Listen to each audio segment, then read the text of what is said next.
Vamos começar então, Ana? Sim, Ok, então boa noite a todas, todos. Eu sou a Márcia, sou aqui da seccional Bauru, do CREA São Paulo. Primeiro, eu gostaria de agradecer a presença de vocês em mais um encontro do nosso ciclo formativo. Agradecer aqui a presença do pessoal da organização, Ana Marta, que também é diretora, Ana Paula, que também foi uma das nossas diretoras e hoje está aqui com a gente, ajudando, né, na organização desse ciclo, na mediação. A Karine, nossa agente fiscal, né, que também vai nos auxiliar hoje e tem participado também, né, das outras. E a nossa convidada, Thaís, né, que mais uma vez aí atendeu prontamente o nosso convite. Thaís, muito obrigada.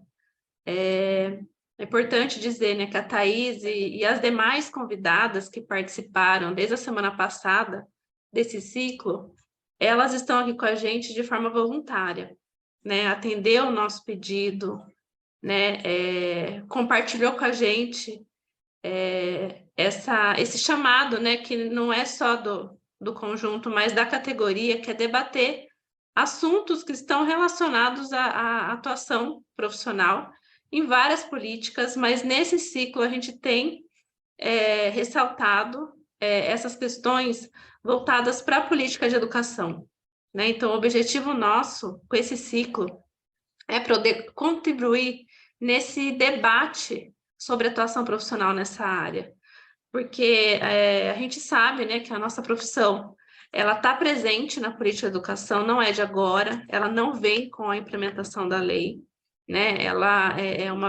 Nós estamos nessa política já há muitas décadas. Só que nós tivemos essa lei em 2019 e isso traz sim um avanço muito grande, porque exige aí dos municípios, dos estados, né, que seja inserido profissionais, né, tanto do serviço social como da psicologia, nas escolas de educação básica. Então, com a legislação, nós tivemos aí um avanço e também um desafio para poder nos aprofundar sobre as questões que envolvem a profissão nesse ambiente, que a gente sabe que um espaço muito desafiador, complexo, né, e que merece aí muita atenção nossa, não só de quem vai atuar nessa política, mas de toda, né, de toda a categoria. Então, como passando aí esses períodos mais críticos da pandemia, onde a gente não pôde avançar muito com a legislação, por conta de questões até de limites mesmo que os municípios colocavam para nós de contratação, passando então esse período e também com a mudança do governo federal, a gente entende que nós estamos num momento mais favorável para poder ampliar esse debate, temos mais abertura nos municípios, tivemos também um avanço com a legislação do Fundeb, né, que incluiu tanto os profissionais de serviço social como da psicologia no orçamento do Fundeb. Então, nós temos hoje uma lei federal para ser implementada, nós temos recursos para poder contratar esses profissionais. Então, tudo isso tem criado, a gente entende, né, cria uma condição mais favorável para que a gente possa debater essa inserção de uma forma mais qualificada, né? E, junto com isso, nós do conjunto, né, Cefes-Cres, nós temos também essa responsabilidade de trazer o debate para aprofundar com a categoria, né? Que a gente sabe que a gente precisa estar preparado para poder entrar nesse espaço, né? Entender esse espaço. Então, nesse sentido que a gente pensou nesse ciclo, para poder contribuir, né, com essas reflexões.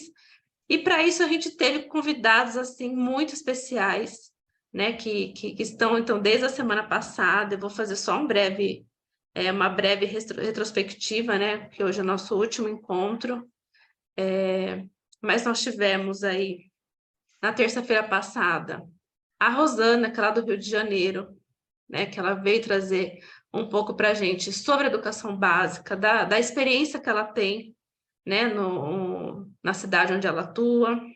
Também tivemos uma professora e uma presidente do Conselho Municipal de Educação de Bauru, né, discutindo com a gente, trazendo para a gente questões mais particulares da cidade de Bauru, né, mas que também ajudou a gente aí trouxe também algumas reflexões sobre os desafios desse espaço da educação básica, né? E na quinta-feira a gente teve a professora Adriana Jaqueto, que falou da dimensão educativa do trabalho do assistente social, né, que também é outro tema muito importante. Na quinta-feira, a gente teve a professora Eliana Bolorino, que falou das atribuições e competências do assistente social na educação.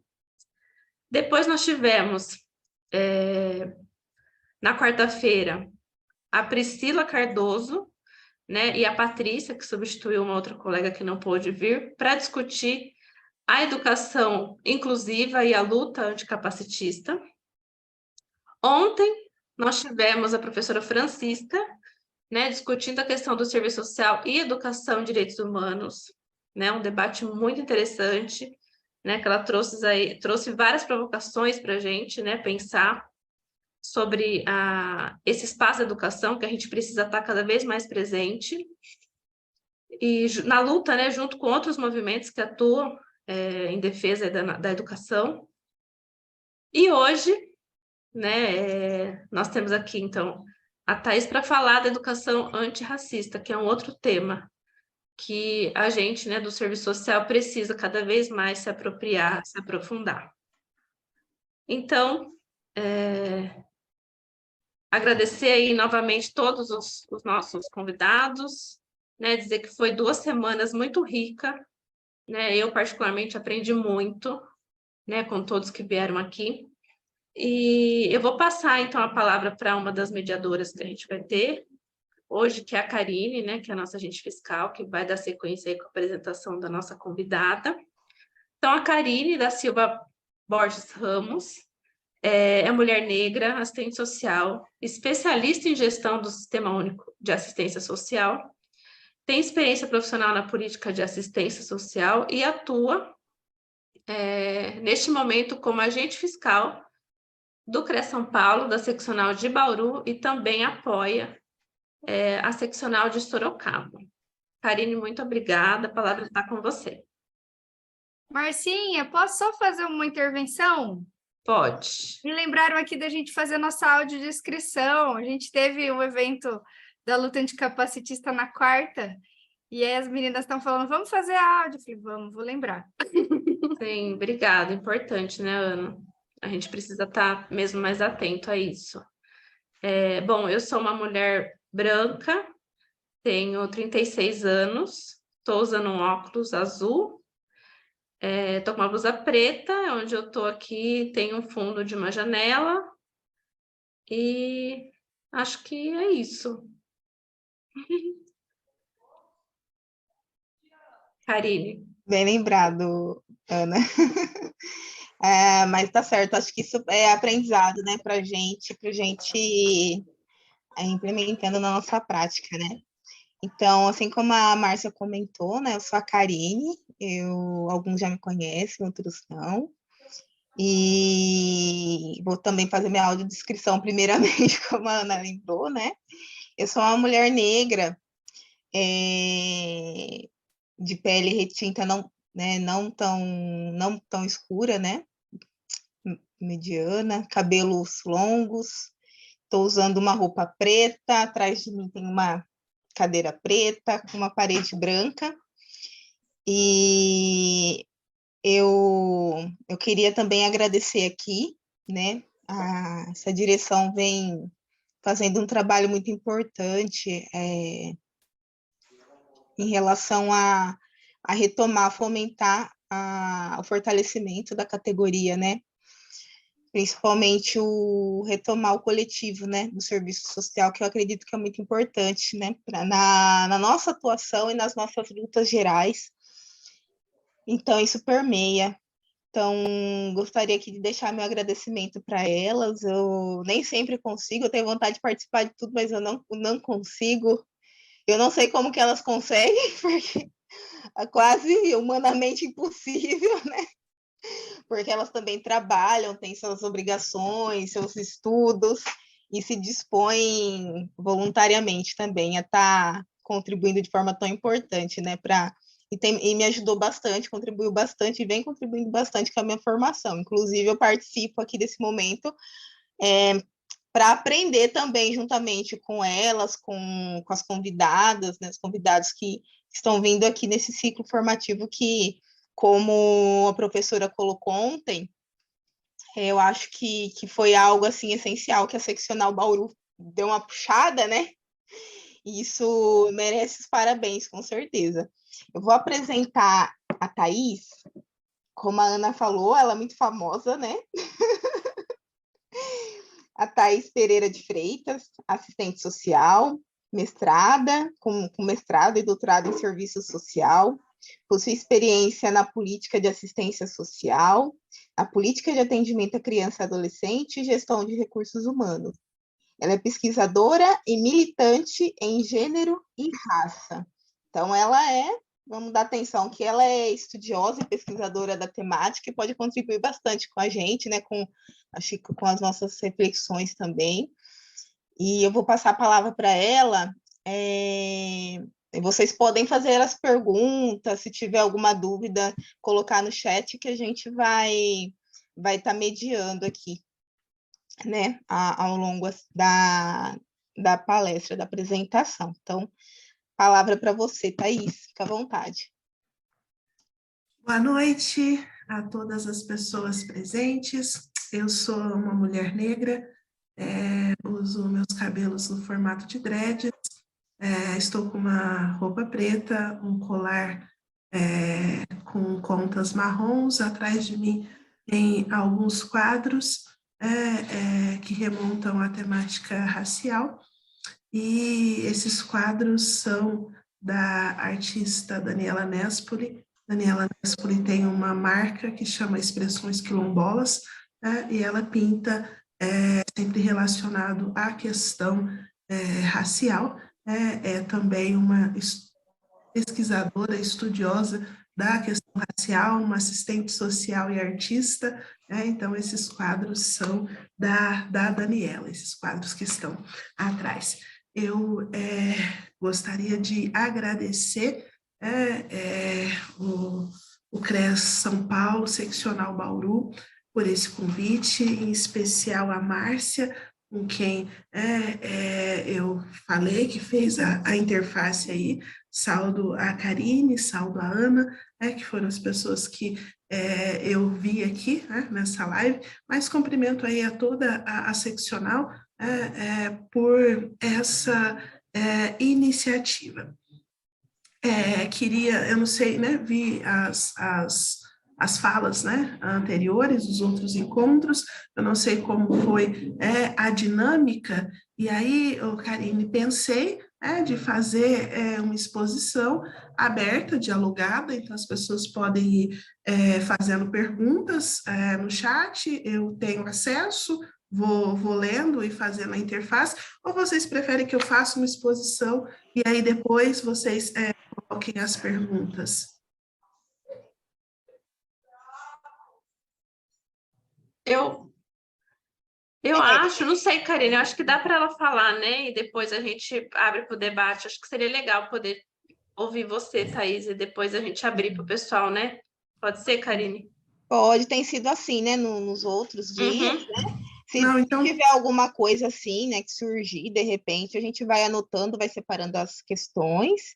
Tá. E aí depois a gente passa, porque depois, lógico, aí vai fomentar, né, um debate, mas... Tá, e aí eu peço até desculpa para vocês de não ter visto isso antes, né? Imagina. Mas uma última questão, em relação a esse prazo de fala inicial, como vocês têm feito? 1 hora e meia, 40, como tem sido? Só para eu me organizar. A gente combina meia hora e demora 1. Tá.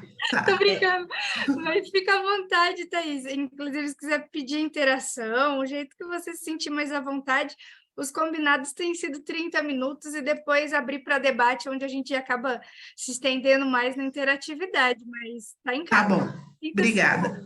Só para eu me organizar aqui, né? Eu sei que eu já devia ter vindo com isso, mas vamos lá. Bom, então, uma alegria poder falar sobre esse tema, poder abordar, né, a temática da educação antirracista. Eu pensei inicialmente de fazer uma discussão acerca da educação, com base aí, né, no que o Mesaros coloca nessa educação para além do capital, mas aí, vendo o ciclo formativo de vocês, entendi, que esse debate já veio transversalmente nesse ciclo formativo, então vou me ater aqui, na minha fala, à questão da educação antirracista. Vou pontuar o debate a partir da questão do racismo.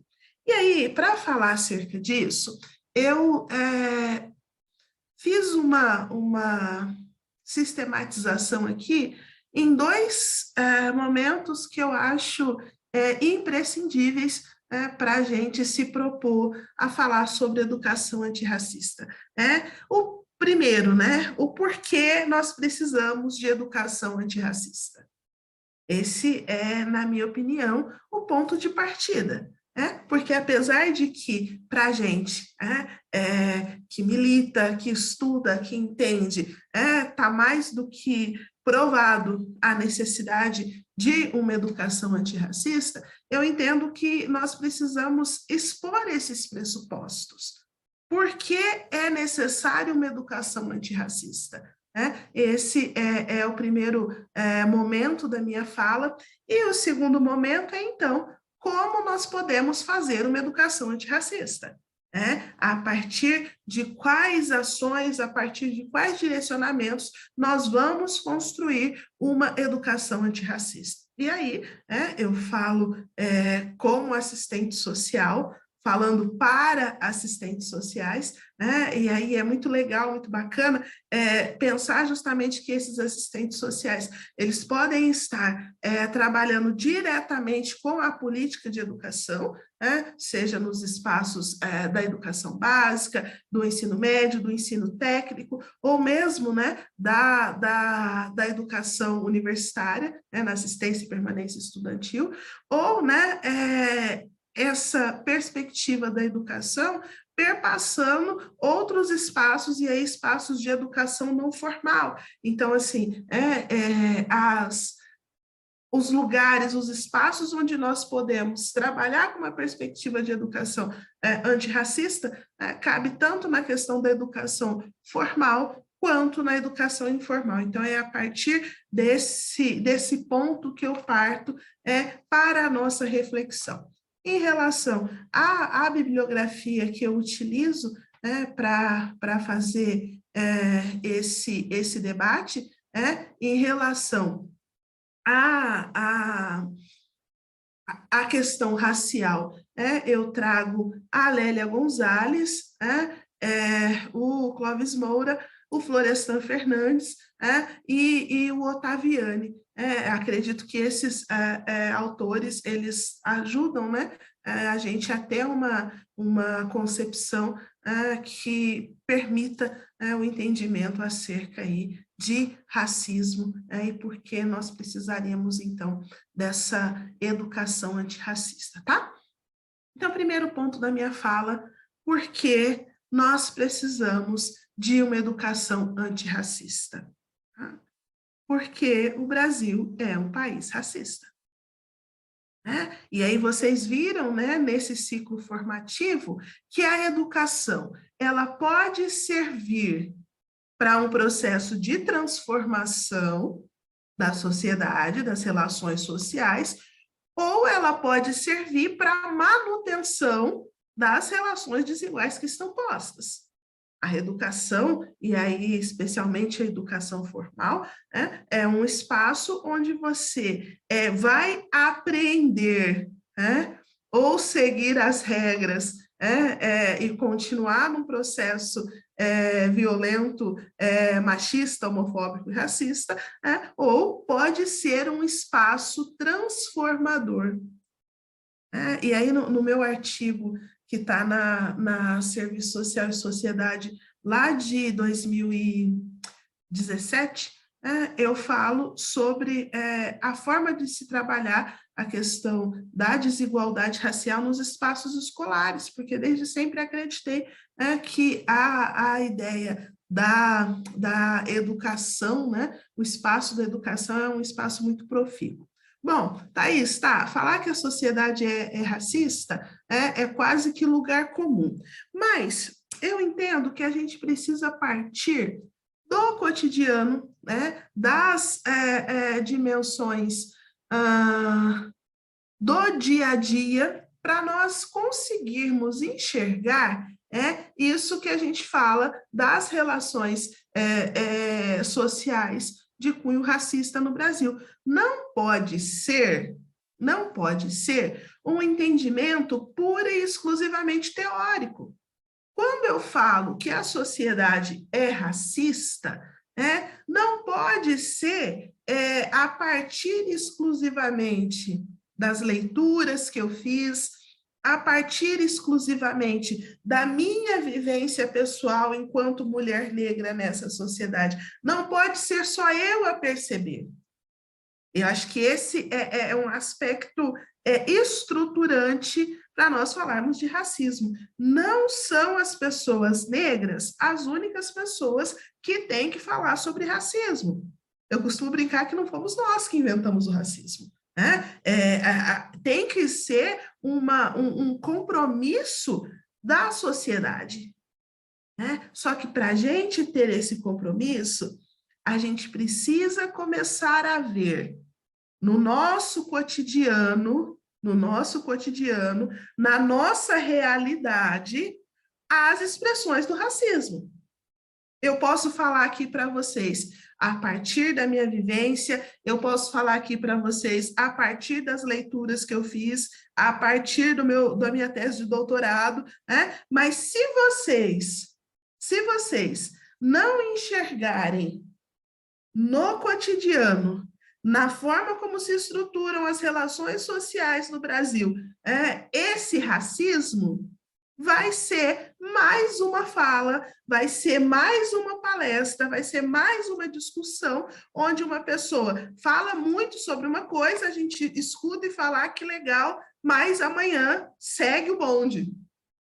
Então, o ponto da onde eu parto, que a gente precisa entender por que precisamos de uma educação antirracista, porque a nossa sociedade ela é estruturada a partir do racismo. É isso que o Silvio Almeida vai sintetizar quando ele fala de racismo estrutural no Brasil. Nós temos um país que o capitalismo aqui ele vai se desenvolver a partir de uma interação que é uma interação escravista, e que vai deixar um rastro de desigualdade que perdura até a contemporaneidade. Então, se tem a formação de uma sociedade a partir de relações que são relações desiguais, tanto do ponto de vista de classe, de produção, mas também relações desiguais no âmbito da reprodução dessas relações. E aí, eu gosto de pontuar alguns exemplos para a gente entender por que o Brasil é racista. E aí eu começo pela questão da linguagem. O português que nós falamos no Brasil, ele é um português que vai ter palavras com significados diferentes e que vai ter uma conotação onde a questão negra ela é colocada como negativa. Quando você fala, olha, essa pessoa é preto de alma branca, olha, essa pessoa está denegrindo a minha imagem. Quando você associa tudo que é negro, a questão do ruim, a coisa está preta, isso significa que a coisa está feia. Enfim, a nossa linguagem como um todo, ela tem um padrão, do que é positivo e do que é negativo, tá? Mas a linguagem, talvez, né, a gente já tenha conseguido superar algumas coisas e falar, Thaís, mas eu não falo mais isso, né? Mas quando eu vou, por exemplo, para estética, né? Estética enquanto aquilo que aparece, aquilo que é visto, né? O nosso padrão estético no Brasil é um padrão estético eurocêntrico, aonde o que é belo, onde o que é belo, ele tem um padrão que não é negro. O negro, quando é belo, ele é exótico. É como se fosse o diferente. Então, ele é belo por ser diferente, por ser exótico, por não estar onde deveria estar. A arte, ela passa a ser percebida como uma arte marginal, que resvala aí na ideia de bom gosto ou mau gosto. O que é, por exemplo, bom gosto? O que é requinte? O que é ser fino? E se vocês, né, forem ir desconstruindo isso, qual que é a imagem do requinte? Essa imagem não é negra. Qual que é a imagem do que é fino, do que é belo? Quais são as expressões culturais que a gente entende que, enquanto sociedade, a gente entende como arte? Arte e cultura. É ir no teatro, escutar música clássica, você tem padrões. E esses padrões remetem a uma construção que inferioriza a população negra, que inferioriza a influência africana nessa nossa formação. Tem um outro aspecto que é bastante interessante, que é a questão da religião. O que nós temos no Brasil não é simplesmente uma intolerância religiosa. O que nós temos no Brasil é racismo religioso. Porque as pessoas dizem assim, mas eu tenho o direito, né, enquanto cristão, de achar que essa outra religião não presta. Mas aí é engraçado que essa outra religião que não presta é sempre religiões de matriz africana, ligadas à população de origem africana. Eu, por exemplo, nunca ouvi falar de algum templo budista sendo destruído. Vocês já ouviram? Eu nunca ouvi falar de nenhum templo budista no Brasil que foi destruído. Ora. Dentro da percepção cristã, se Exu é demônio, Buda também é. Porque se existe uma cosmologia religiosa que tem uma trindade, que é Deus Pai, Deus Filho e Deus Espírito Santo, e que fora disso, qualquer outro culto à divindade é visto como não santidade, é visto. Por que então só Exu é demônio e Buda não? Entendem? Quando não se trata só de intolerância, se trata de um racismo que é construído historicamente. As pessoas vão encontrando subterfúgios para tentar dizer que não é. Mas quando você olha a origem, não tem exclusivamente a ver com fé. As pessoas têm muito mais tolerância com outras religiões, também não cristãs, também politeístas, do que, por exemplo, com as religiões de matriz africana. Então, nós temos aí um racismo que perpassa essas dimensões. A questão do trabalho, por exemplo, quais são os lugares aonde a população negra está? Você tem lugares que pagam menos, que não tem reconhecimento, e aí, quando que a população negra começa a acessar alguns espaços aí, a partir da política de cotas, porque haviam mecanismos reais de exclusão dessa população desses espaços. E aí, numa sociedade que é uma sociedade estruturada a partir das bases capitalistas, para você se inserir nessa sociedade, você precisa ter dinheiro. Para ter dinheiro, você precisa ter um trabalho que dê conta disso. Se você não tem um trabalho que dê conta disso, você vai ficar marginalizado. Então, não tem essa de que é um trabalho como qualquer outro. Ser babá, ser empregada doméstica, ser gari, é um trabalho como qualquer outro. Não nessa sociedade. Não nessa sociedade. E aí, se isso se esse trabalho não me dá condições de me pontuar na sociedade de forma igualitária, não dá para dizer que é um trabalho como qualquer outro.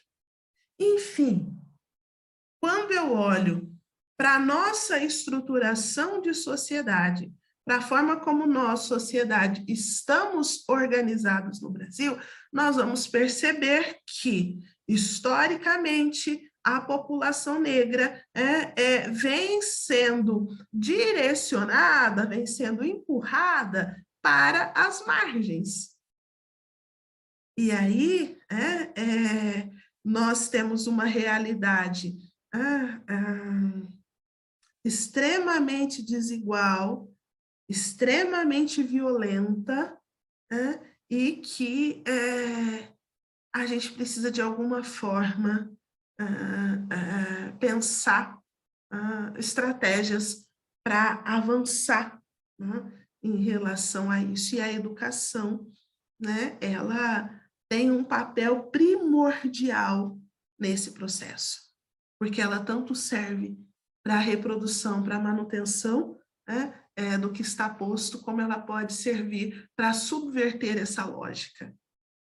E aí, estruturalmente, nós temos uma sociedade racista, uma sociedade que não reconhece a população negra como igual.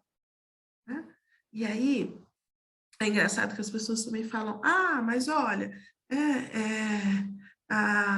tem a população asiática, tem italianos, o Brasil é formado de muitas culturas, e essas pessoas também sofreram. Gente, não se trata de medir sofrimento numa perspectiva individualizada.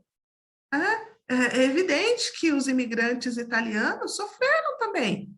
É evidente que os imigrantes japoneses, só que do mesmo jeito que eles sofreram e trabalharam demais, nós, povo negro, também sofremos e trabalhamos demais, só que nós não conseguimos ter, por exemplo, o apoio do Estado para ter acesso à terra, para ter acesso a condições de produção. Então, assim, não se trata de questões subjetivas e individuais somente, mas de um construto de sociedade que limita, que nos oprime, que coloca nosso povo negro numa situação de desigualdade. Thais, e a questão indígena? É outra questão tão essencial quanto.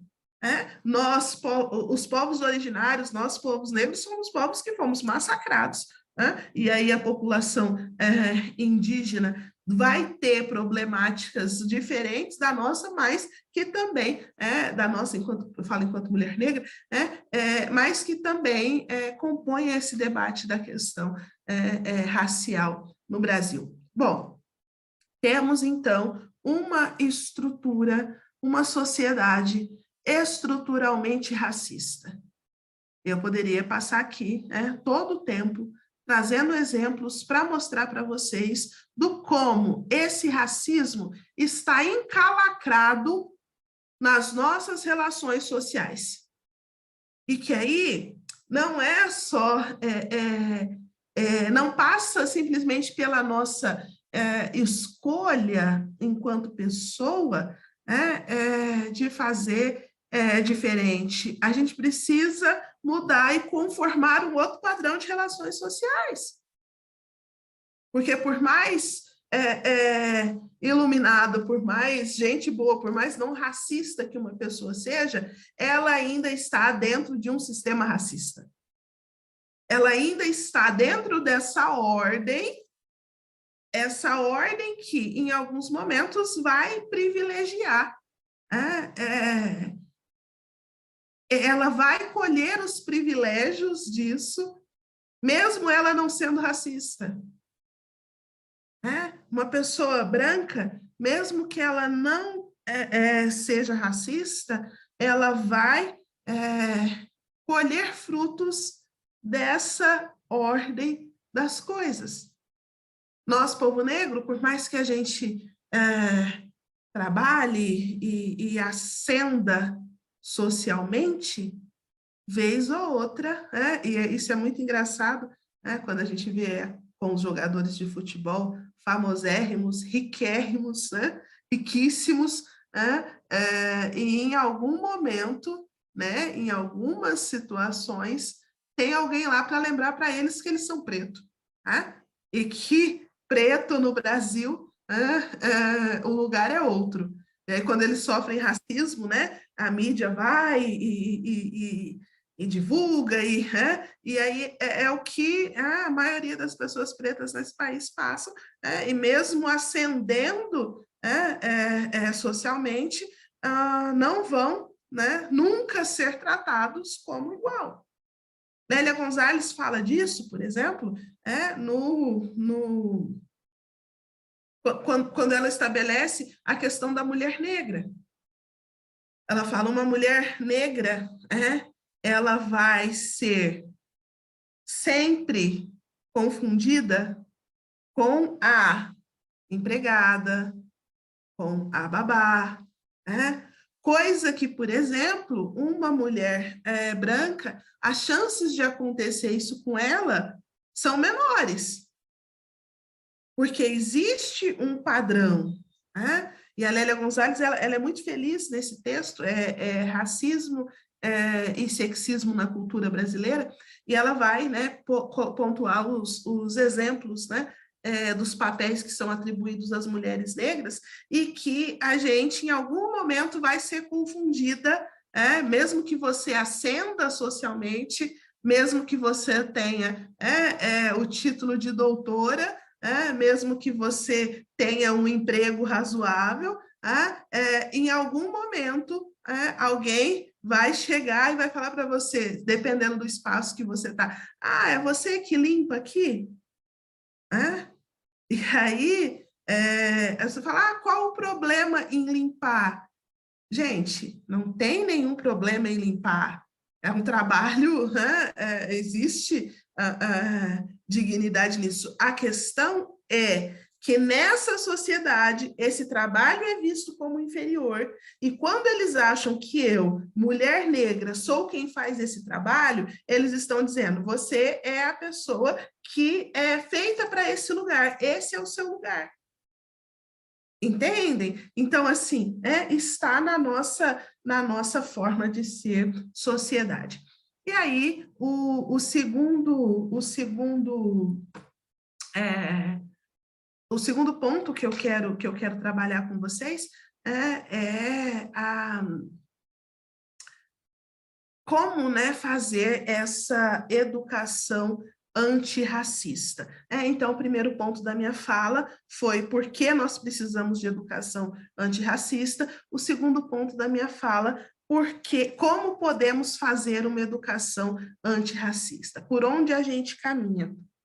E aí, o primeiro ponto é falando das diferenças. Nós precisamos, se a gente quer de fato construir uma educação antirracista, não dá para não falar das diferenças. E falar das diferenças é pontuar que essa sociedade, ela foi construída pegando essas diferenças, e transformando elas em desigualdade. Falar das diferenças é chamar a população branca a questionar privilégios da branquitude. Por quê? O que eu tenho visto, gente, o que tem me deixado assim, bastante incomodada, é isso tanto na questão de gênero, quanto na questão racial. O que nós estamos fazendo? Nós estamos discutindo, empoderando, fortalecendo os oprimidos. Os opressores, me desculpa colocar de forma assim, talvez tão dualista, os opressores continuam no mesmo lugar, no mesmo berço esplêndido. A gente educa meninas para serem contra o machismo, para se fortalecerem, para enfrentarem, e eu pergunto para vocês, a gente tem essa mesma veemência para educar os meninos? A gente tem essa mesma veemência para fazer os machos questionarem a sua forma de ser? Nós estamos vendo aí cada vez mais, por exemplo, meninas no futebol, meninas... Eu pergunto, os meninos já estão no balé? A gente está vendo as meninas aprenderem a dirigir, a seguir em frente. Eu pergunto, os meninos estão aprendendo a lavar louça, a cuidar de casa? Não. Porque nós estamos levando os nossos esforços quase que exclusivamente para os grupos oprimidos. E aí a gente discute racismo como se fosse uma questão exclusiva nossa, do povo negro, de fortalecimento, de autoestima, de identidade. Minha autoestima vai bem, obrigada. Mas não é só isso. Não é dizer para mim que eu sou bonita, eu sei disso, eu me olho no espelho todo dia. É dizer, tá, mas e esse seu privilégio aí de poder estar de qualquer jeito e ainda assim ser referência? Quando eu me esforço para fazer uma fala que seja autêntica, que, enquanto isso, tem gente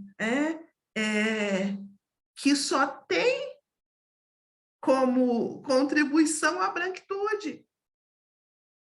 Entendem? Então, assim, discutir a questão racial, ela perpassa, pensar a educação antirracista vai para um primeiro ponto, que é falar das diferenças. E falar das diferenças implica em questionar privilégios da branquitude. Não pode ser uma tarefa exclusiva de nós, povo preto. Não pode ser só nosso.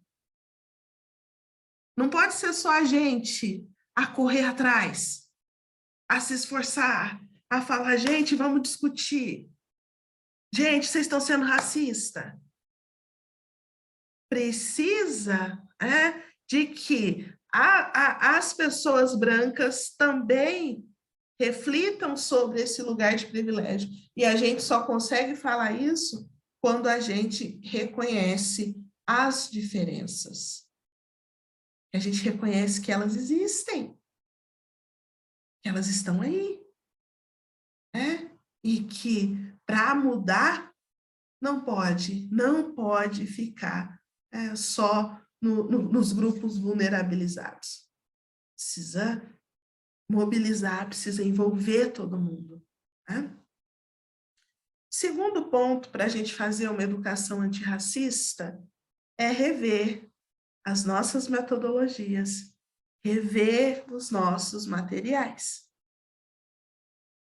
Gente, quando você pega os livros didáticos, o material produzido pelas políticas públicas, parece que nós estamos em outro país. Né? A questão do povo negro não está representada. Eu sempre falo, né? Você vai para a sala de atendimento agora, né? Depois aí, de governos mais, digamos, um pouco mais progressistas, né? O material da política de assistência foi atualizado, mas ainda tem gente trabalhando muito com o material antigo. Você chega na sala, é só as gravuras, as figuras, todas elas remetem a uma invisibilidade do povo negro. Então, falar de educação antirracista implica também na releitura de materiais, na revisão de metodologias. Então, dá para continuar aplicando metodologias que não privilegiem o diálogo, que não privilegiem a pluralidade. Nós precisamos do reconhecimento de que existe uma diferença, e essa diferença ela tem que estar nos nossos materiais, ela tem que estar nos nossos métodos aí de ensino e o serviço social, seja nos espaços de educação formal, ou no próprio cotidiano do trabalho, na dimensão socioeducativa, precisa rever essas formas de intervenção, essas formas de trabalho, para privilegiar um debate e uma construção que seja efetivamente antirracista. O terceiro ponto é articulando a participação da população. Gente, na nossa construção de sociedade, o assistente social, enquanto profissional, assistente social, nas políticas públicas, ele vai trabalhar com uma população que é majoritariamente negra, se não majoritariamente, né, tem uma representatividade muito grande. E aí, essa população tem um saber, essa população tem um histórico. Eu gosto bastante de uma autora que eu estou estudando agora, que é a Bell Hooks. A Bell Hooks é uma feminista, né, faleceu ano passado. Bell Hooks era uma feminista negra norte-americana, e que ela questiona o feminismo como ele está posto. Ela vai dizer que esse feminismo é um feminismo branco, burguês e capitalista.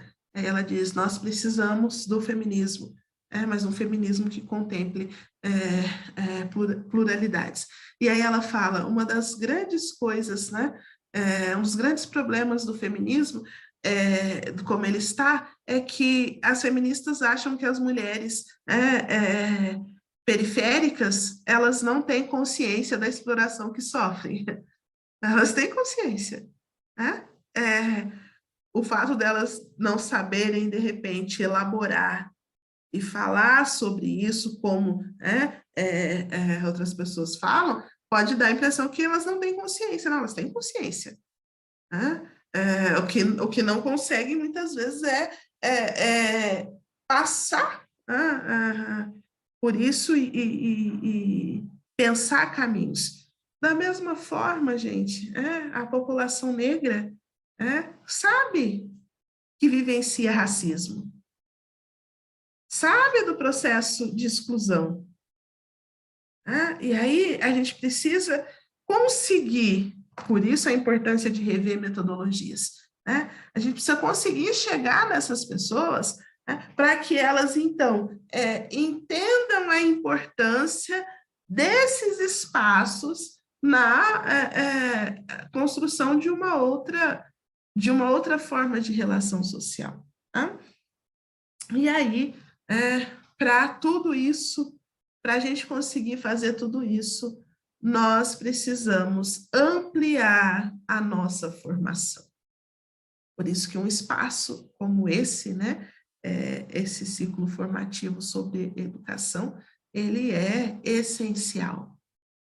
Nós precisamos ampliar a nossa formação se nós queremos, de fato, fazer uma educação antirracista. As pessoas não vão conseguir falar, se organizar, se não tiver esses espaços. Estava conversando esses dias com uma colega, e ela disse assim para mim, Thaís, colega assistente social, e ela disse assim para mim, Thaís, eu estou pensando em prestar uns concursos aí, e estou confusa se eu posso ou não ter o benefício de cotas. E aí ela falou, eu fico confusa porque eu me considero uma pessoa parda, eu tenho, meu pai é negro, e eu entendo que eu sou uma pessoa parda e eu quero me inscrever como cota, só que eu tenho medo de ser cancelada, das pessoas acharem que eu estou usurpando alguma coisa, e aí eu tenho vergonha de perguntar sobre isso, queria que você me ajudasse. Eu falei para ela, se eu estou como membro de uma banca de heteroidentificação, você não passa. E aí, vamos conversar sobre isso, E aí, o que eu pontuei para ela naquele momento? Não dá para falar de cotas sem fazer referência a uma política de cotas. A política de cotas é uma política de um Estado neoliberal. Ainda que se tenha conquistas, ainda que só exista essa política porque o movimento negro se organizou, mas é uma política feita por um Estado neoliberal. Bom, esse Estado neoliberal faz o quê, gente? Políticas focalizadas, políticas segmentadas. O que diferencia a política de cotas, por exemplo, da política de assistência social em relação à focalização? A assistência social é uma política para quem dela necessitar. Todo mundo que necessita tem acesso? Não, porque a verba é pouca, os recursos são poucos, e aí o que o Estado faz? Cria mecanismos eficientes para selecionar, por isso a seletividade das políticas sociais, para selecionar, para focalizar os mais pobres entre os pobres. É isso que a assistência faz. Passou R$2 da renda, corta o benefício. A pessoa continua sendo pobre? Continua, mas não tem acesso. Exatamente a mesma coisa com cotas.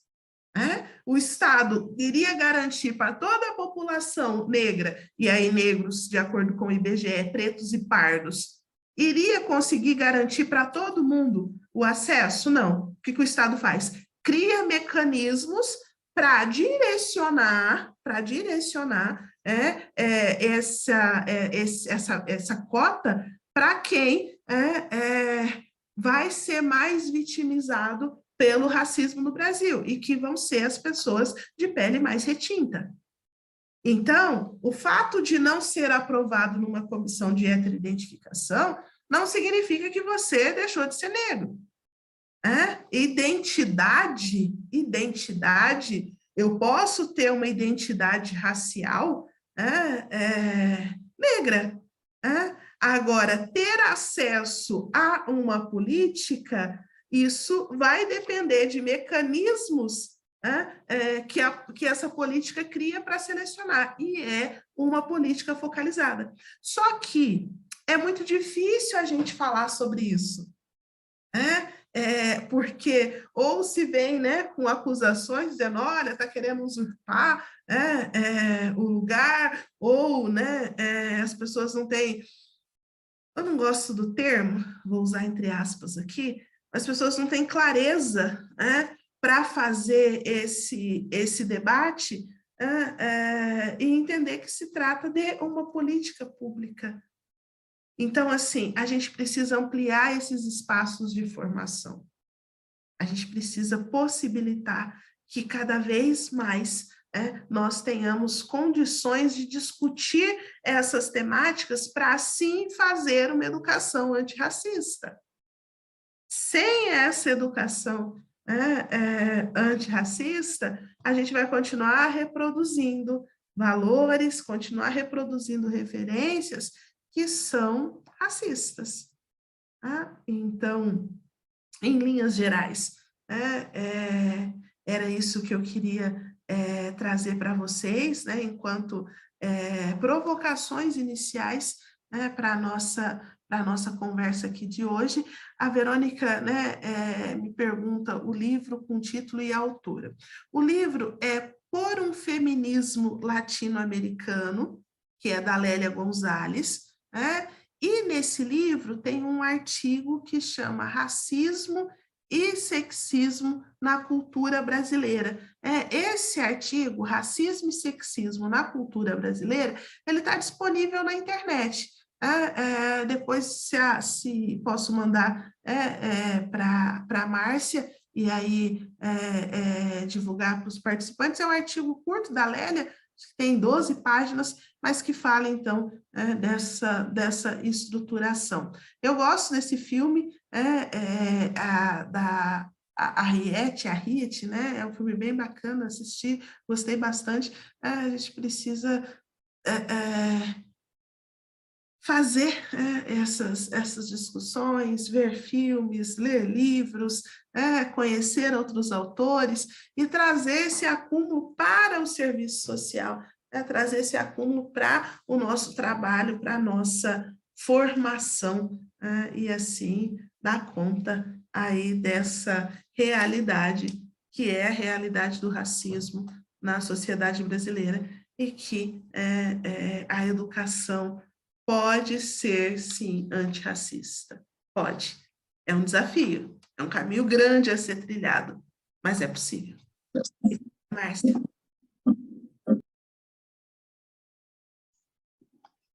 O pessoal tá elogiando bastante aqui, falando que a fala é muito gostosa, mas é porque é um diálogo fluido, não é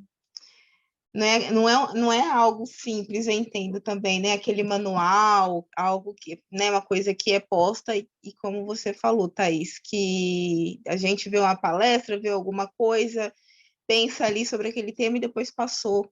É algo que está para o nosso cotidiano, que a gente precisa aprender a ser crítico, até mesmo em relação às nossas avaliações, né? Acredito, e porque a sociedade, ela como uma sociedade racista, né? Estruturada no racismo, então vão ter diversas expressões, às vezes são situações que a gente acaba não refletindo, não problematizando muitas vezes, tanto no campo institucional, na educação, né? E acredito que foi importante essa sua fala, né, sobre a gente levar para além isso, né, para o nosso cotidiano. A Rogéria, ela levantou a mão. Pode falar, Rô.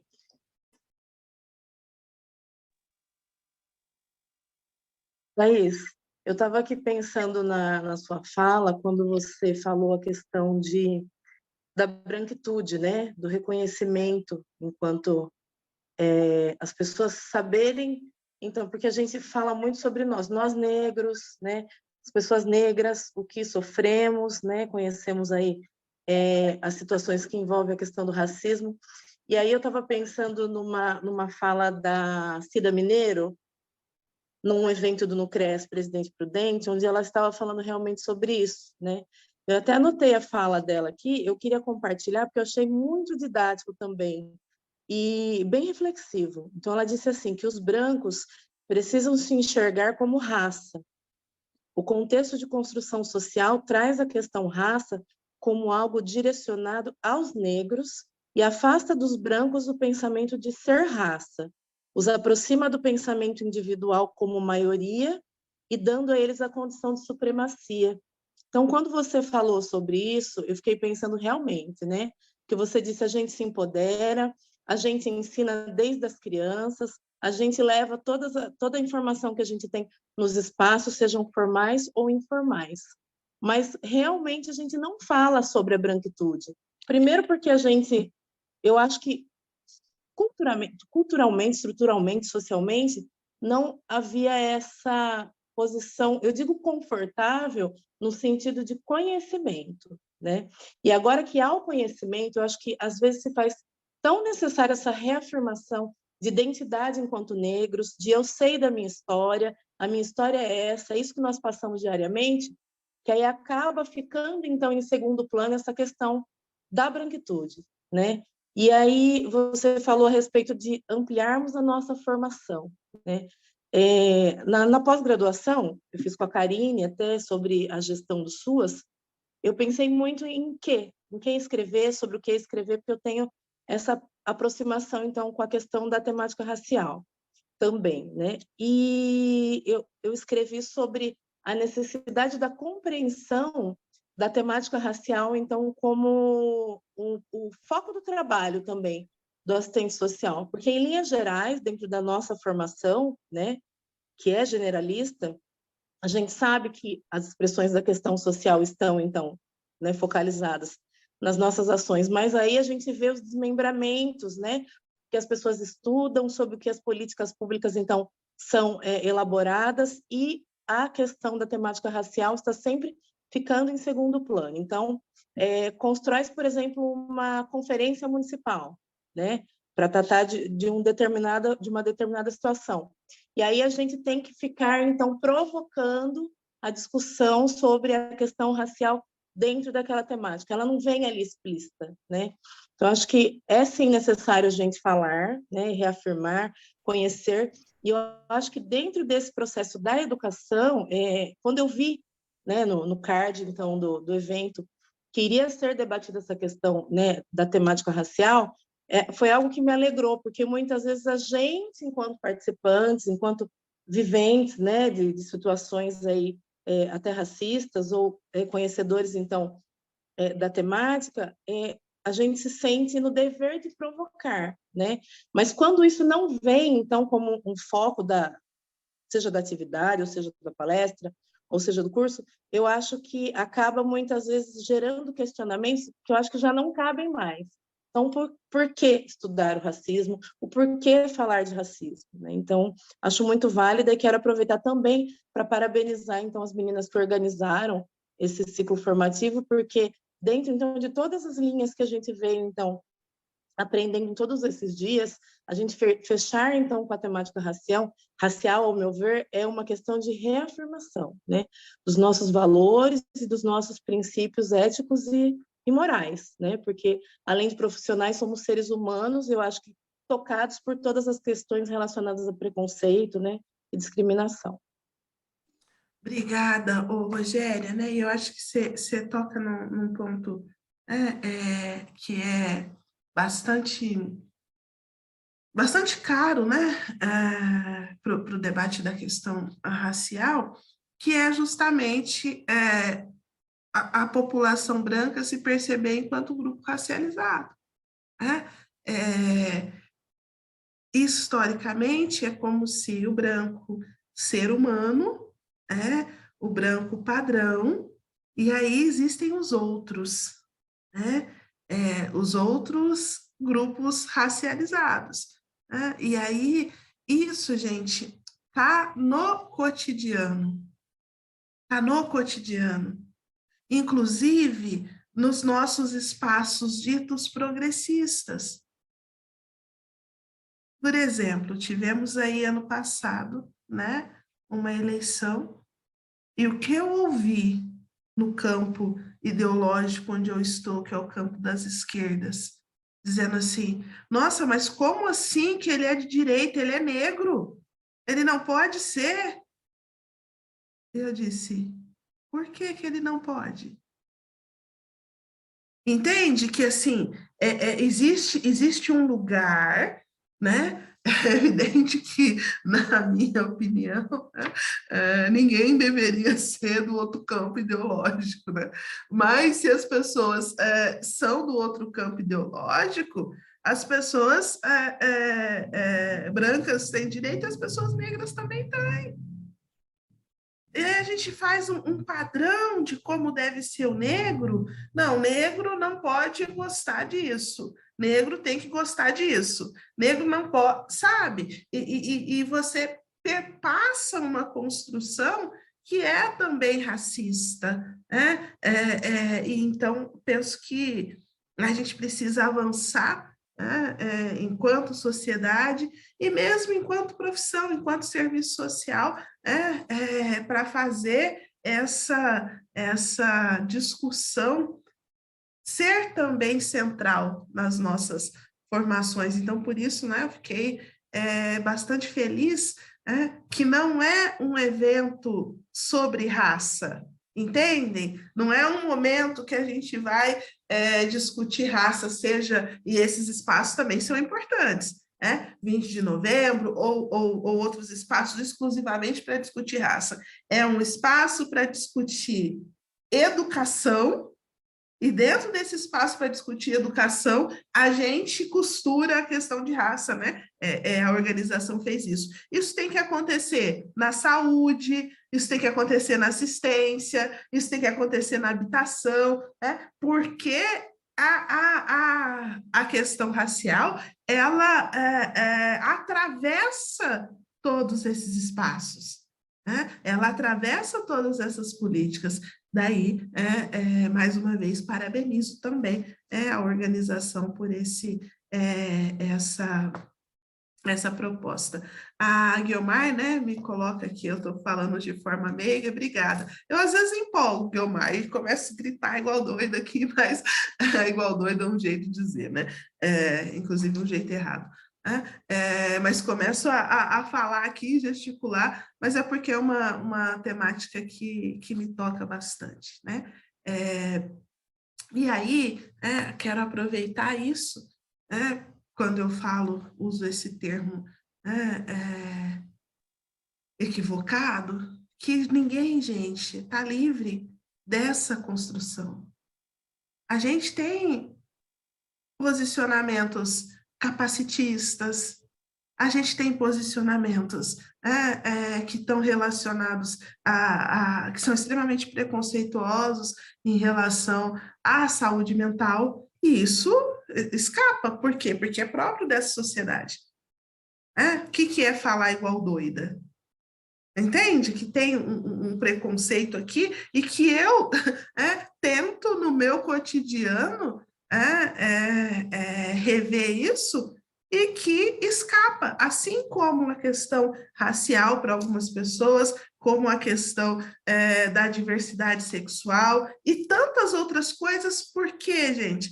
Porque nós somos pessoas formadas por essa sociedade. A gente aprendeu a ser assim. A gente aprendeu a falar assim, e achar que está tudo certo, e não está. Então, é importante, né, rever, faço a minha a minha correção aqui, isso acontece às vezes, e a gente precisa estar atento a isso. Eu concordo, Valéria, que essa discussão não pode ser só 20 de novembro, tem que perpassar todo o currículo, toda a formação, em todos os níveis. As crianças, no maternal, elas são apresentadas as diferenças. E aí, negar isso, negar que existe, possibilitar que se criem traumas, que se criem... as crianças percebem que são diferentes. Mamãe, por que o meu cabelo é assim e o da coleguinha não? Você fala, vocês são todos iguais, e a criança percebe que não é. Então, vamos conversar sobre isso, vamos falar sobre esse debate. É algo, Thaís, isso, você fez uma provocação aí que realmente a gente precisa fazer esse debate, né, a ter essa crítica, né, porque a forma como que nós viemos, né, como que nós fomos forjados dessa sociedade, então a gente não escapa também de ter atitudes racistas. Então, eu mesma, uma vez, há um tempo atrás, eu lembro que eu me peguei, sabe, pensando uma coisa, depois eu fiquei assim, mas por que eu, né? Por que eu enxerguei dessa forma? Por quê? E aí a gente vê como que a sociedade, ela está enraizada, né, na sociedade, algumas questões de espaço, de aceitação do que é aceito, do que é bonito. E às vezes eu converso com meu marido também, meu marido é branco, e ele me chama de preta, né, mas é, né, normal. E aí ele falou para mim uma vez, assim, que estava conversando no trabalho, um trabalho que ele, né, atualmente não está mais, e ele falava assim, a preta é isso. Aí o pessoal falava assim, mas ela não é preta. Ai, coitada, ela não é preta.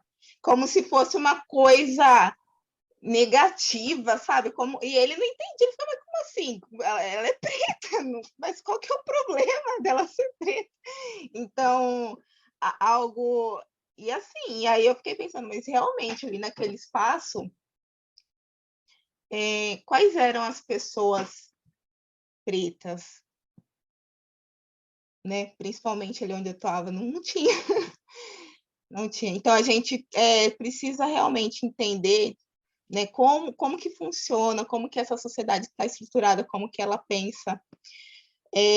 Quem são as pessoas, por exemplo, você falou da assistência, também atende na assistência, quais são as pessoas que a gente atende diariamente, né? As mulheres negras, né? Então, quais são as pessoas que são mais afetadas pelas expressões da questão social, pela fome, pela falta de colocação, né? Enfim. Então, é um debate que a gente precisa trazer. Mas eu gostaria também de dialogar com você, que você, de repente, mencionasse sobre essa questão que você colocou também de rever metodologias, né? No caso, enquanto assistentes sociais atuantes na educação, por exemplo. O quanto que isso é importante para que a gente consiga construir, né, uma atuação que, de fato, traga isso, né, para a sociedade, que possibilite melhorias, e de que forma que isso pode impactar também na forma com que os alunos, as famílias ali vão ter acesso, né? Vão ter, de fato, acesso à efetiva educação. Então, quais são essas, de repente, se tem algum tipo de situação ocorrendo com um determinado aluno, então, de que forma que eu posso fazer um planejamento, estudar ali com a equipe multi para entender o que perpassa ali naquela vivência daquela criança, daquele aluno, quais são os determinantes, e os determinantes de raça muitas vezes vão, né, vão estar ali. Então, de que forma que nós, enquanto assistentes sociais, podemos construir isso e como que isso impacta depois nos resultados, nas respostas que nós podemos construir. Porque uma coisa assim que eu me pergunto também, que às vezes eu me pego pensando, é sobre a falta de dados, né? Então, às vezes a gente tem dados qual que é a população que a maior parte da população carcerária, sabe? Enfim, dados muito específicos, assim, né? E eu acredito que falta, né? Falta a coleta de dados, falta pesquisa, falta a gente fazer um levantamento, mas isso vai também da forma com que como que nós trabalhamos, né? Ali na política, no nosso cotidiano de trabalho. Eu entendo, Karine, que a questão da revisão de metodologias, né, e pensando especificamente o serviço social nos espaços da educação formal, né, é justamente ampliar o olhar para além da questão da situação problema, né? Então, tem lá o aluno, né, com a família, e aí o que a escola espera que nós, assistentes sociais, façamos, né? Que a gente vá resolver o problema do aluno, quando, na verdade, a gente precisa preparar melhor a escola. Uma escola melhor preparada, uma escola que esteja aberta para a questão da diferença, para a questão da pluralidade, é uma escola que vai acolher melhor esse aluno, a sua família, e vai ter resultados mais efetivos. Estava fazendo ontem não, na quarta-feira, uma conferência de direitos da criança e do adolescente, e aí estava com a participação, né, de crianças e adolescentes, e aí você vê, né, que as crianças e adolescentes mais agitados, mais irrequietos, né, eles são o tempo todo silenciados e dizendo, olha, não é agora. E quando você, né, permite que eles falem, quando você traz, né, eles para a centralidade, você consegue ter resultados muito mais efetivos do que ficar dizendo, fica quieto, não é agora. Então, assim, eu penso, Karine, que a revisão dessas metodologias diz respeito a nós vermos para quem nós estamos olhando. Tratar o aluno, a família como problema é isentar a responsabilidade da escola, do sistema educacional de se rever. Né? E aí você fala, olha, o problema é ele, vamos dar um jeito, vamos dar medicamento, vamos mandar para terapia, vamos trabalhar com essa família, encaminhar para isso, para aquilo, e a escola continua deitada em berço esplêndido. E aí, isso é desafiador, Não é fácil, mas é necessário. É necessário questionar a forma de organização dessa política. E aí, acho que nós, assistentes sociais, né, temos aí a formação, a criticidade necessária para esses enfrentamentos.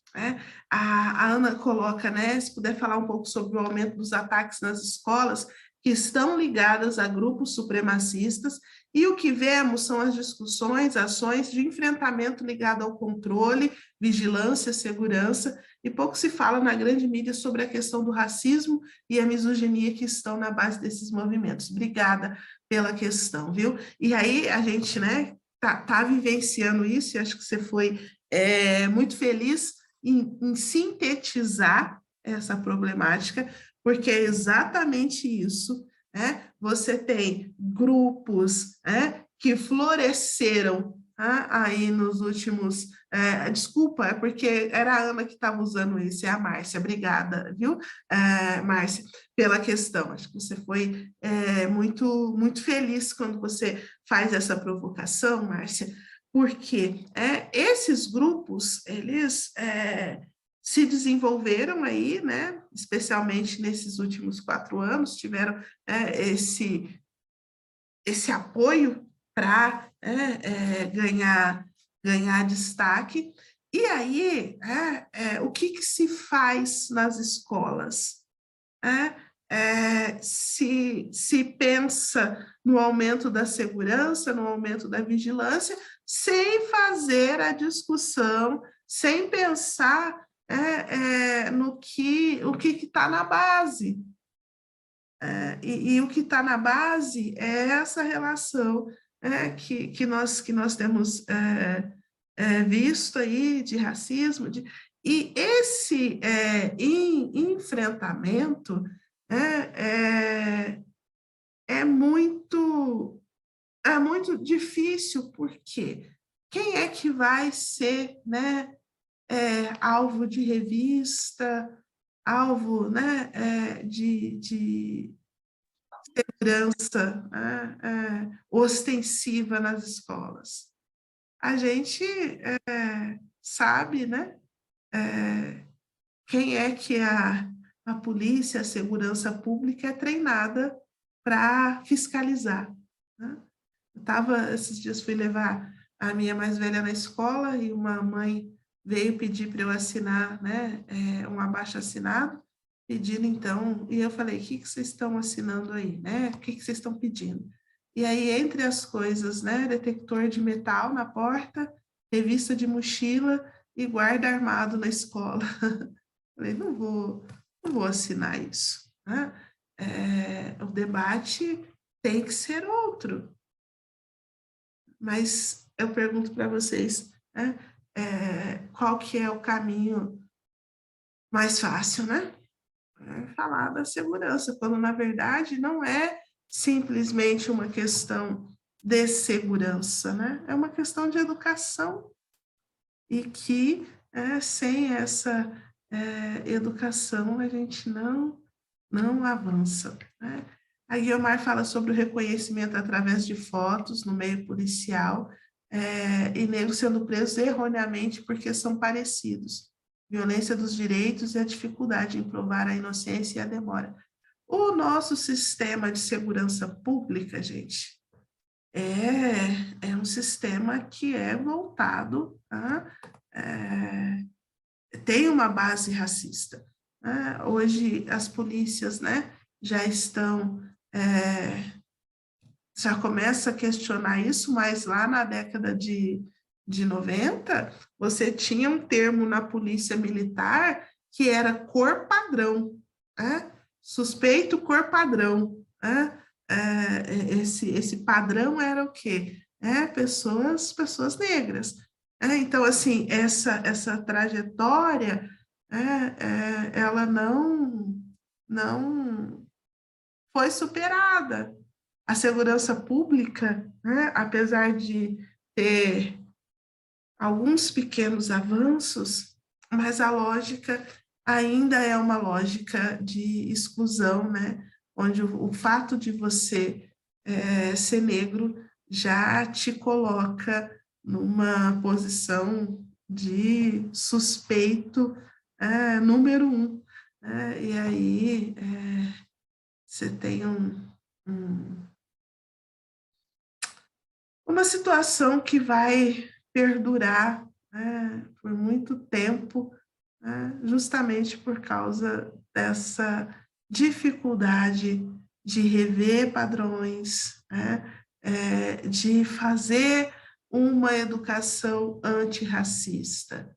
A gente tem uma caminhada gigante pela frente, gigante, para pensar jeitos diferentes, jeitos diversos, plurais, né? Porque o que está posto é racista, é misógino, é homofóbico, né? E se a gente não se pontua contra isso, a gente reproduz no nosso cotidiano, reproduz no nosso trabalho, reproduz nas nossas falas, né? E acho que não é isso que a gente quer, né? Thaís, eu tô aqui, ó, com umas 5 folhas de caderno.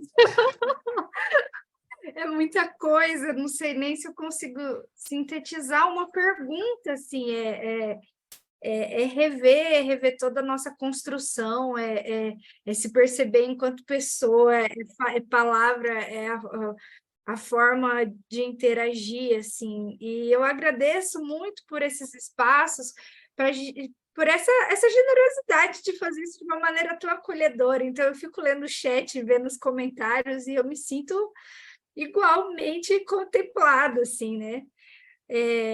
E hoje, num dia muito especial, assim, de ter minha pequenininha, né, de 11 anos também, a única mina ali da sala, menininha preta, de black, ganhando a honra, o mérito lá dos alunos. É muito louco, né? E chegar na sala, na reunião, e o professor olhar e falar assim, tá explicado. Assim que me vê, né? Então é foda, né? Não conhecer... Olha a boca, desculpa. Não conhecer nenhum professor negro, sabe? Toda uma estrutura. E a gente pensando, né, desde o dia 18, falando de serviço social na educação, e a gente recebendo, né, tão grandes nomes, assim, imagino como é da hora imagina, ser sua aluna, né? Poder ter isso na formação do serviço social. A gente estava numa aula do Jonas, lá na Unesp de Franca, no mestrado de políticas públicas, falando de políticas públicas, e eu olhando para as outras amigas de serviço social, acho que são 3 na sala, 4, e por que isso não está no currículo, né? Ainda decoloniais mesmo, Fanon, Lélia, Bembe, sei lá, né? A gente chega analfabeta, né? E para trampar numa escola, para lidar com uma comunidade escolar complexa, sem um currículo lá na formação do serviço social, a gente ainda trabalhando esse currículo, aí a gente tem até alguns municípios com currículos próprios, a gente tem algumas questões aí em Bauru desenvolvidas, né? E essa distância ainda de pensar a educação estadual, né, em contexto, principalmente São Paulo, né, que é o que eu consigo dizer por tá vivenciando, mas essa distância ainda do serviço social, dos movimentos sociais, né? Enquanto assistente social, dentro de todo o colorismo, mas a distância do serviço social, do movimento social, né, da educação popular ali, realmente na base, da gente conseguir adentrar nessas políticas públicas com esse debate, né, do antirracismo no cotidiano das práticas mesmo, né? Então, eu fico pensando... como você já pontuou, né, a importância dessa formação, né, de outras oportunidades, assim, para a gente conseguir adentrar nesses espaços, pelo menos compreendendo todo esse contexto, toda essa conjuntura, toda essa complexidade, e compreender o quanto isso está arraigado em outras práticas, né? Eu vi um comentário traçando a questão da segurança alimentar, né, muito ligada à assistência também, à cesta básica, aos alimentos que são ofertados, né, para a população periférica, e quais são as tendências e os dados, como a Karine colocou, relacionado à saúde da população negra, e quanto tudo isso está interligado. Então, se a gente também não fizer esse cruzamento dentro do serviço social, em qualquer política pública de atuação, o quanto a gente consegue caminhar na educação? Se a gente não levar esse debate para a formação dos nossos jovens, das nossas crianças, dos nossos professores, né?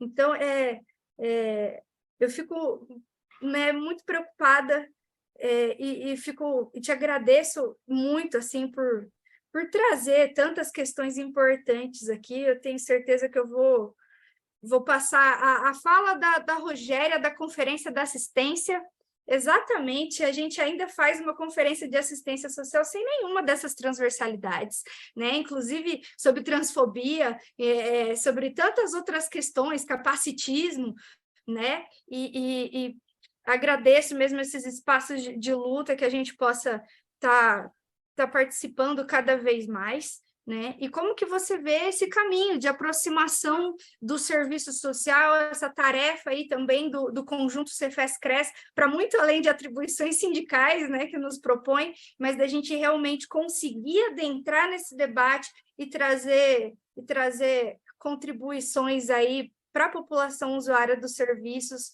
né, dos assistentes sociais.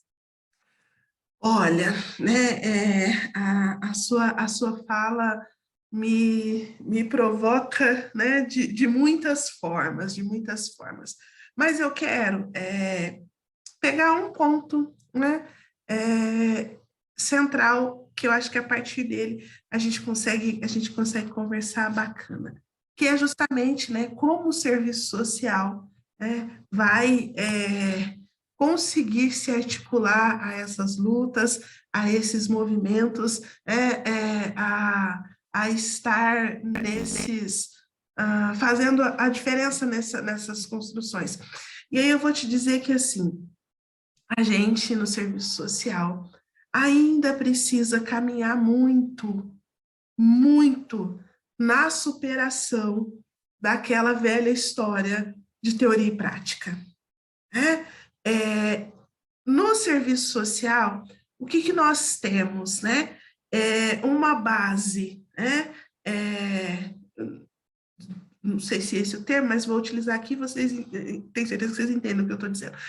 A gente tem uma base muito grande, muito ampla, que está, né, dentro do mercado de trabalho, sendo cobrada de respostas pontuais, tecnicistas, óbvias, e essa galera precisa apresentar isso porque é mercado de trabalho, e a gente tem uma elite no serviço social que está pensando esses processos. Só que o que acontece? A teoria, ela se faz a partir da própria realidade. Não são a mesma coisa, mas a teoria ela se constrói a partir da realidade. E aí, gente, o que nós fazemos no serviço social? Você trabalha lá no CRAS, as suas demandas de trabalho no CRAS, elas te consomem, que você não consegue escrever, você não consegue publicizar sobre esse trabalho. Você não consegue. Aí uma pessoa que está fazendo mestrado sobre essa temática, ela vai lá no CRAS, ela pesquisa, ela te entrevista, e ela publica acerca daquilo. Eu pergunto para vocês, uma pessoa que foi lá no CRAS e te entrevistou por 2 horas no máximo, ela sabe mais que você que trabalha lá há 10 anos? Só que no serviço social a gente acha isso.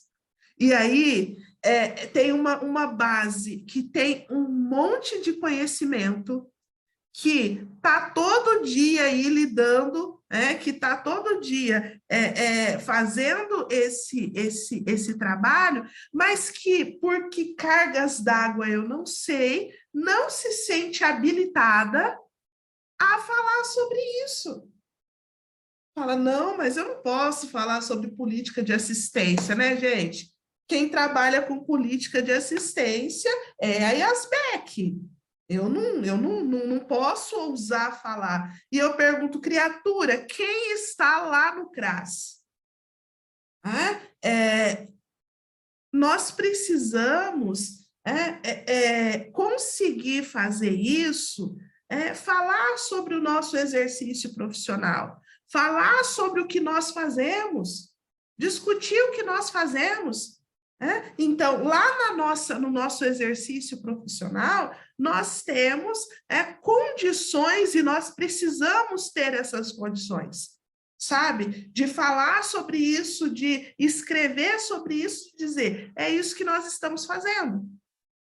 As articulações que a gente faz no cotidiano, com os movimentos, elas não podem vir de cima para baixo. Não pode, teve um iluminado do serviço social que escreveu sobre isso, que escreveu o caminho através do qual a gente tem que ir se aproximar dos movimentos. Não, quando eu atendo uma família e eu falo, olha, lá no seu bairro, você tem lá a galera do hip hop e que talvez para o seu menino ir lá participar disso seja bacana, eu estou fazendo essa articulação, eu sei também. Gente, a gente passa 4 anos na faculdade estudando e se preparando para isso. Thaís, você está dizendo que a questão da pesquisa, da formação não é importante? Gente, eu sou acadêmica, é fundamental, mas não pode ser o único viés de construção de conhecimento. Nós não podemos basear a nossa construção de conhecimento no serviço social só a partir das nossas pesquisas de mestrado e doutorado. A gente precisa falar sobre o nosso exercício profissional. Então, eu acho que no cotidiano, no nosso exercício profissional enquanto assistentes sociais, a gente tem condições de refletir, de estudar, de construir reflexões teóricas também. E eu acho que a partir disso, a partir desse nosso empoderamento enquanto assistentes sociais que estão no cotidiano, e por isso o conjunto Cefes-Cres é fundamental. Esses espaços do conjunto Cefes-Cres são importantíssimos. Eu tenho visto os espaços do CRES com profissionais que estão lá atuando, com profissionais que estão lá no cotidiano, e isso é que avança. Porque eu não estou aqui em nenhum momento, eu vou insistir, negando a importância da pesquisa, do estudo sistematizado. Não, é fundamental, assim como é fundamental o exercício profissional no cotidiano. A Agnes Heller já dizia, é a partir do cotidiano que a gente vai construindo essas interações. Então, assim, acho que nós, assistentes sociais, para fazermos essas articulações, para fazermos esse fortalecimento junto com os movimentos sociais, partir do nosso cotidiano. E aí, queria só contar uma coisa pessoal para vocês, quem me acompanha nas redes sociais sabe, eu estou deixando a docência na Universidade Federal do Triângulo Mineiro. E a brincadeira do silêncio, vai. Zipe na boca. Todos os... Volto a ser assistente social, a semana que vem volto a ser assistente social no exercício, a semana que vem assumo um novo cargo como assistente social da assistência e permanência estudantil aqui da Unesp de Araraquara. Deixo 8 anos de docência na Universidade Federal do Triângulo Mineiro e sigo agora exclusivamente como assistente social, mas sigo entendendo a importância desses espaços de formação, dessa discussão, porque o que a gente faz enquanto assistente social no cotidiano é fundamental, é importante, e não pode ser só atender demanda de política pública. A gente tem essa responsabilidade. Obrigada, viu, Ana Marta? Eu empolgo, né? Mas assim, é fenomenal, porque flui de uma maneira, a gente fica aqui com o olho brilhando. Olha, gente, ó, eu até esqueci a canseira, porque é muito bom, faz a gente mobiliza muito, sabe? Mobiliza muita gente. E isso que é interessante, é um debate que realmente constrói. Que realmente constrói. Então, parabéns, viu? Por toda a trajetória, pela luta, pela forma de trabalhar, né? De diálogo, a forma de diálogo mesmo, é uma forma, ao mesmo tempo, simples, mas muito acertada, sabe? Muito assertiva, porque às vezes a gente fica enrolando tanto, que é aquilo que você falou, a gente acha que é só, né, só pesquisa, só aquilo que está lá que é top, que serve, não é assim, né? A gente esquece muitas vezes de olhar para a nossa realidade, de enxergar, né? De enxergar a realidade, que de fato é através dela que a gente vai conseguir qualificar nosso trabalho e pensar novas estratégias, né? E é próprio do sistema, né? O sistema, ele empurra a gente, né, nessa direção, e a gente precisa estar sempre retomando. Eu acho que esse momento assim fechou com chave de ouro, né? Encerrou com chave de ouro. Parabéns.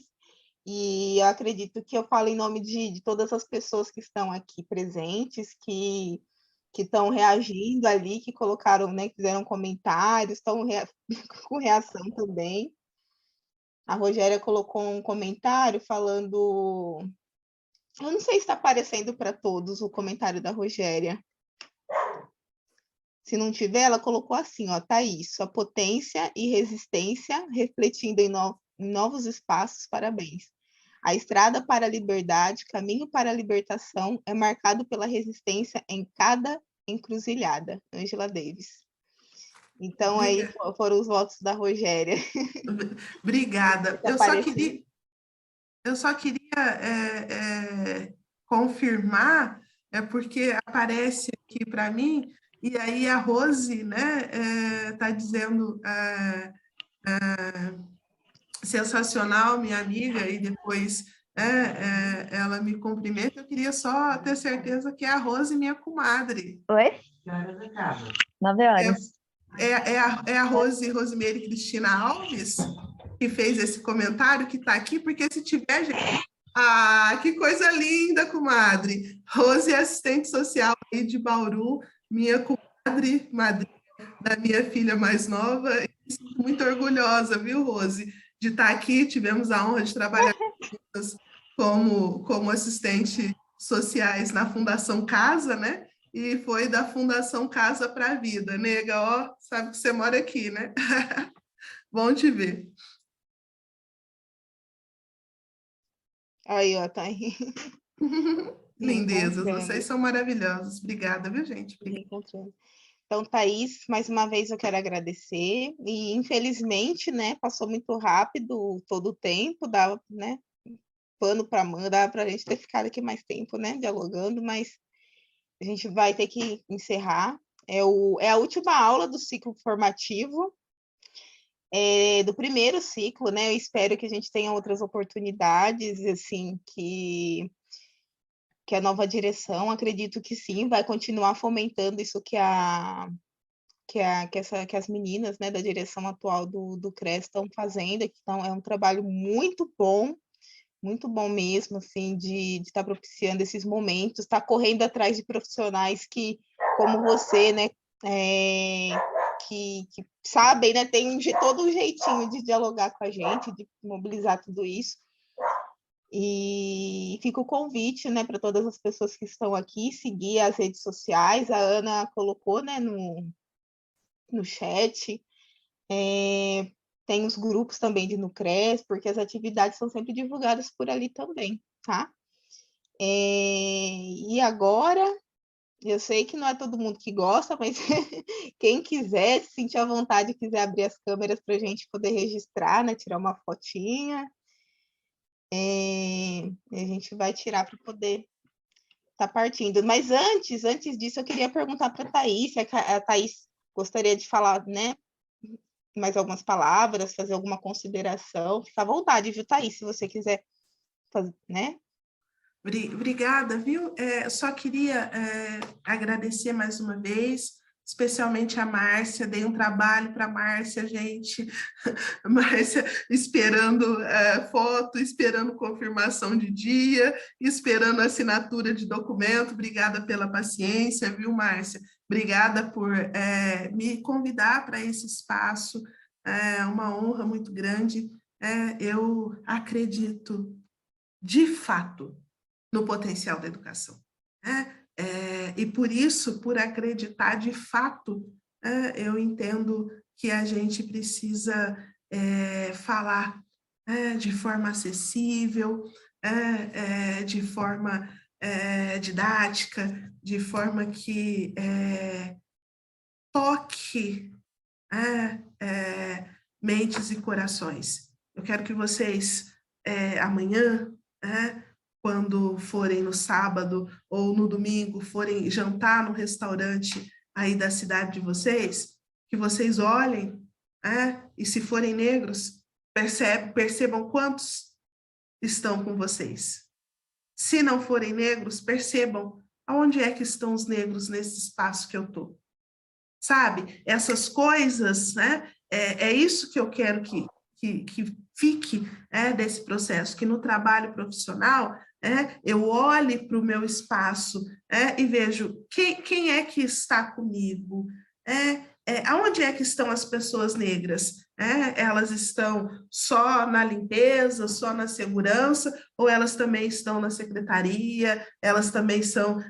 Quantos colegas assistentes sociais negros eu tenho? Quantos colegas psicólogos negros eu tenho? Sabe? Porque a gente precisa enxergar esse racismo no cotidiano para isso ser também a nossa bandeira de luta. Porque a gente só vai fazer disso a nossa bandeira de luta se a gente perceber e se a gente entender como isso está no nosso cotidiano. E aí eu acredito no potencial da educação para fazer isso. E acho que ter a honra, né, de terminar esse evento onde passaram nomes como a Francisca, como a Eliana Bolorino, como a Adriana Giaqueto, para mim é uma honra imensa de ter podido trazer algumas contribuições, algumas colocações para a gente levar para a nossa vida profissional, tá bom? Obrigada. Vontade de abrir o microfone e bater palmas. Gente, eu queria só fazer um convite, né, antes do pessoal sair. Quem tiver em Bauru, no dia 1º de maio agora, feriado, dia de luta, né, dia do trabalho, a gente vai estar recebendo Paulo Galo aqui em Bauru, né,